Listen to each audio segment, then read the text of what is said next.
Nike Sport Research Lab is a research facility that looks at sports performance and injury prevention. We want to understand the needs of the athlete as well as the demands imposed by the sport. In basketball, there's a number of tools we can use. We can use something like high-speed video that allows us to film at a very high rate of speed and see things you can't see with the naked eye. We can look at things like how much compression of a midsole occurs, or how much shear is happening on the upper of the shoe or in the midsole, or how much is the shoe torquing if it's not built optimally. We can look at things like cushioning characteristics. It tells us the three-dimensional forces that the ground puts into the foot and ultimately through the shoe. We can use plantar pressures or even external pressure measurements to look at how the anatomy is reacting to the different cushioning elements. Are they too hard, too soft? Are they properly located and positioned? If you watch a soccer player who has twice as much torque in his ankle as we do, they're able to manage just fine. So when I got to thinking about doing it and all the positives that you can gain from it, your ankle being able to perform in its natural state, the shoe being a lot lighter. The one question I had is, can we go to a lower cut shoe but still not lose the cushioning, that I like to have? Kobe requested a very low-profile shoe, and it's very similar to being in a car. I mean, if the higher a car is, the more you're going to feel like you don't have that stability. You can't take a standard high top and just cut the collar off and say, "Great, I've got a low-top shoe." You need to build it from the ground up, and that was sort of what was exciting when we started working on the Kobe product. There are millions and millions of people playing soccer in low-top shoes. I mean, I've yet to see a high-top soccer shoe, and I think that was sort of the reasoning. I mean, they certainly change direction a lot. They step on people a lot. They have to control the ball, and they don't seem super concerned about rolling their ankle all the time. A player in the NBA might change direction upwards of 30 times on a given possession. You have to react in a split second, break, change your entire momentum, all while controlling a basketball. There's a lot of coaches and trainers out there who will judge a player on how much they can lean into their shoe, or they don't look at it in terms of how much they lean into the shoe, but they want to be able to see a player that can create that angle with the floor and push off and change direction. Something we'd already been talking about in the lab is, why would you want to fight the shoe? If I'm going to do that many cuts in a game and I don't have to fight the shoe every time I do that, there's going to be an initial benefit. If you ask a lot of basketball players, they say, "I never cut on my heels, I'm a 4-foot cutter." There's a perception there, but I can show any player that he'll actually do it a ton in a game.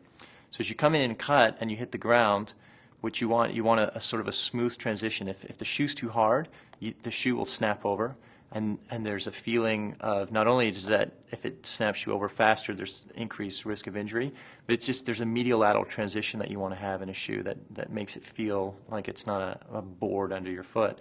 And by sort of breaking the midsole up, what it allows it to do, and even by scoring the side of the midsole around here, it makes it a little softer, and as you come in, this part of the midsole is able to sort of conform with the ground and provide a very smooth transition and allow the shoe to stay with your foot. The goal of containment is to provide a one-to-one fit, so that when you make a cutting movement and you have those high forces, that your foot doesn't slide around. As you put that force in, obviously we want to make sure there's good traction so that the shoe sticks on the ground, and now all of that force is somewhere contained between your foot and the shoe, and your foot wants to go that way with 400 pounds of force.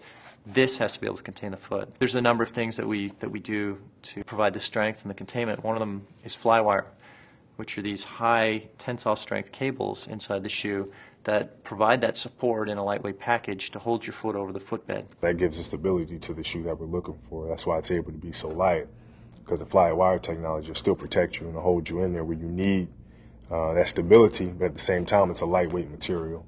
The cables are oriented against the direction of force that you might see in a cutting movement. So as you come in and your foot is inside and there's all that force going this way, sort of through the foot initially, the cables, we have some oriented against those lines of pull. The glove fit is sort of this one-to-one containment that we're able to sort of almost provide a second skin over the foot. It's very similar to a football boot. It provides a one-to-one fit, and it's a much tighter last, and these players have come to demand it over time, so that as they're playing their game, they don't slide around inside the shoe, and they have a better feel for the game, whether that's ball contact or feel for the ground.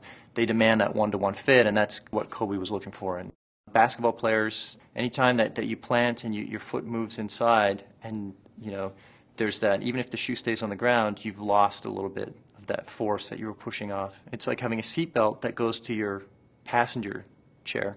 You're still going to slide across in the event of a side-on collision.